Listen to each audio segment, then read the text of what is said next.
Anne Frank की diary. 1929 में Anne Frank का जन्म जर्मनी के फ्रैंकफर्ट शहर में हुआ। वो एक उजली और जिज्ञासु लड़की थी जिसे किताबें पढ़ना और कहानियां लिखना बहुत पसंद था। वो अपने दिन परिवार के साथ खाने की मेज पर हंसते हुए और स्कूल में दोस्तों के साथ भविष्य के सपने साझा करते हुए बिताती थी। उस समय एन ये नहीं जानती थी कि लिखना एक दिन उसका सबसे बड़ा सहारा बनने वाला है।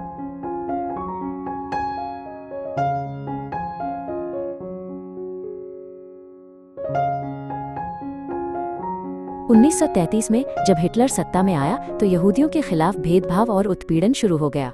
सिर्फ यहूदी होने के कारण एन के परिवार को पार्कों में जाने से मना कर दिया गया और स्कूल व काम की पाबंदियां हर दिन सख्त होती गईं।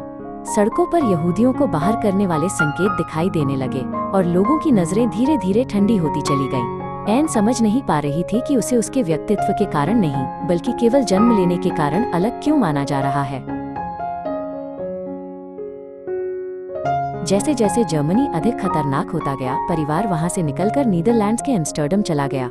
लेकिन युद्ध और नफरत सीमाएं पार कर उनके पीछे आ गई और वहां भी अब सुरक्षित नहीं रहा। 1942 की गर्मियों में एन की बहन मार्गोट को श्रम शिविर में उपस्थित होने का आदेश मिला। ये समझते हुए कि अब और इंतजार नहीं किया जा सकता, परिवार ने लंबे समय से तैयार की गई छिपने की योजना को लागू करने का निर्णय लिया।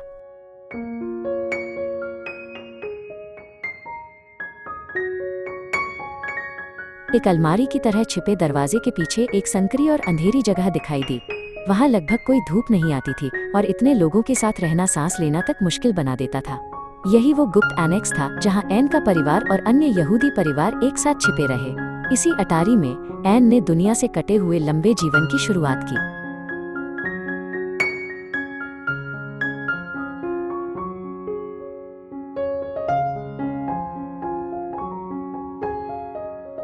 दिन के समय उन्हें नीचे काम करने वालों से बचने के लिए हर छोटी आवाज पर सतर्क रहना पड़ता था। हल्की सी हंसी या कुर्सी खिसकने की आवाज भी सबकी जान खतरे में डाल सकती थी। खिड़की की दरार से एन सड़क देखती थी जहां सामान्य जीवन ऐसे चल रहा था जैसे कुछ हुआ ही न हो। उसके लिए वो दृश्य अब एक दूर की दुनिया बन चुका था जहां वो पहुंच नहीं सकती थी।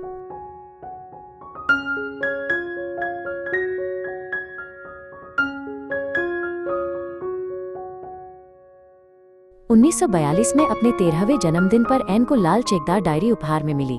उसने उसका नाम किटी रखा और ऐसे लिखना शुरू किया जैसे वो अपनी सबसे करीबी दोस्त से बात कर रही हो। डायरी ही वो एकमात्र जगह थी जहां वो अपने उन विचारों और भावनाओं को ईमानदारी से लिख सकती थी जो वो किसी से कह नहीं सकती थी। लिखते समय एन को साफ महसूस होता था कि उसका मन हल्का हो रहा है।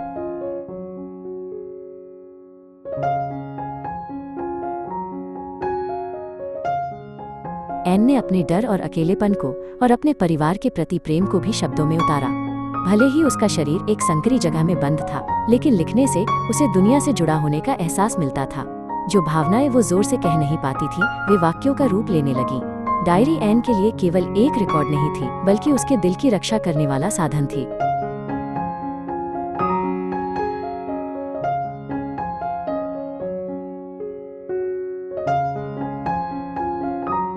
एन ने उन पलों को भी ईमानदारी से लिखा जब उसे लोगों से चोट और निराशा मिली।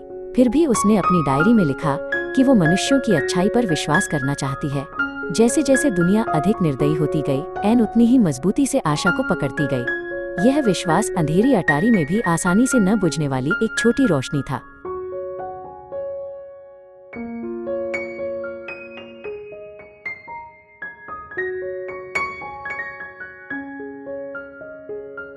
एन ने कई बार अपनी डायरी में लिखा कि वो लेखिका या पत्रकार बनना चाहती है। उसकी इच्छा थी कि युद्ध खत्म होने के बाद वो फिर से स्कूल जा सके और स्वतंत्र रूप से पढ़ और लिख सके। भले ही वो एक छोटी सी जगह में बंद थी, उसके विचार और कल्पनाएं हमेशा भविष्य की ओर उड़ान भरती थी। सपने ऐसे थे जिन्हें कोई दीवार पूरी तरह कैद नहीं कर सकती थी।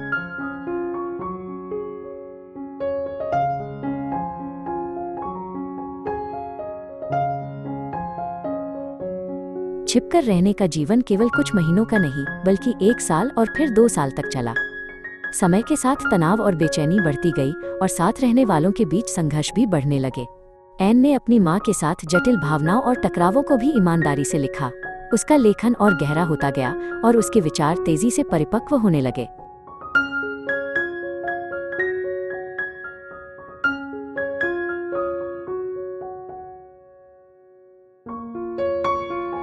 एन अक्सर खिड़की की एक छोटी सी दरार से आकाश को निहारा करती थी।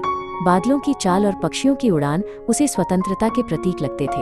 ये छोटे छोटे क्षण निराशा के बीच जीने की ताकत देने वाला अनमोल सहारा बन गए। एन के लिए आकाश ऐसा प्रमाण था कि आशा पूरी तरह बंद नहीं हुई है।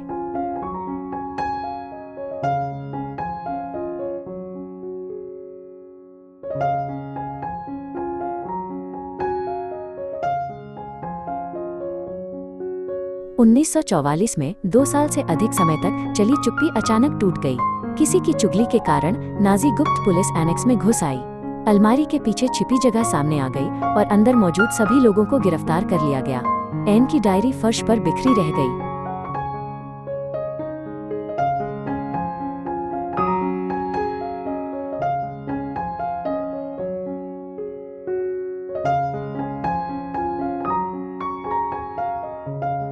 एन और उसके परिवार को वेस्टरबोर्ग होते हुए आउशविट्ज भेज दिया गया। वहां की सच्चाई उनके पहले देखे किसी भी डर से कहीं अधिक कठोर थी। भूख, ठंड और बीमारी ने एन के शरीर को धीरे धीरे कमजोर कर दिया। डायरी अब आगे नहीं बढ़ सकी।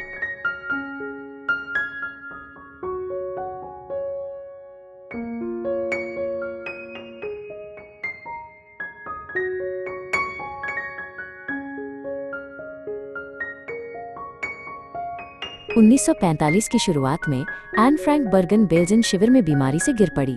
वहां न भोजन था, न दवाइयां और बहुत से लोग ठंड और रोगों के बीच छोड़ दिए गए थे।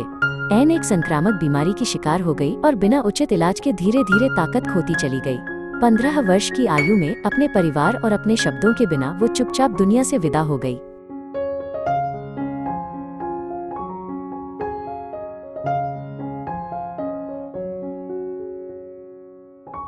युद्ध समाप्त होने के बाद केवल उसके पिता ओटो फ्रैंक ही जीवित लौट पाए। अपनी बेटी की डायरी पढ़ते हुए उन्होंने उसके उस गहरे भीतरी संसार को जाना जिसे वे पहले नहीं जानते थे। वे सब कुछ वैसा का वैसा प्रकाशित नहीं कर सके, इसलिए कुछ हिस्से हटाए या बदले गए। फिर भी ओटो ने निर्णय लिया कि इस कहानी को दुनिया तक पहुंचाया जाना चाहिए।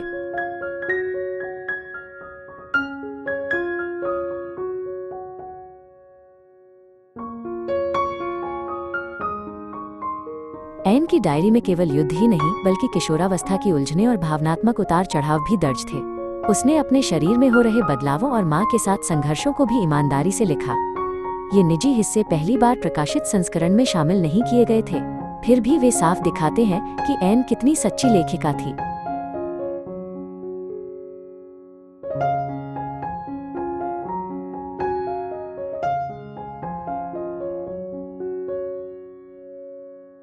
आखिरकार एन की डायरी पुस्तक के रूप में प्रकाशित हुई और दुनिया भर में पहुंची।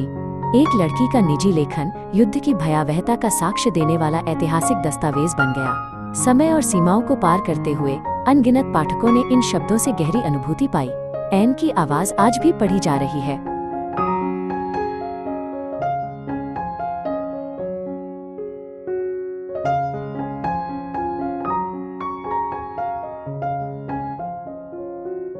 एन फ्रैंक का जीवन छोटा था, लेकिन उसके विचार और प्रश्न समाप्त नहीं हुए।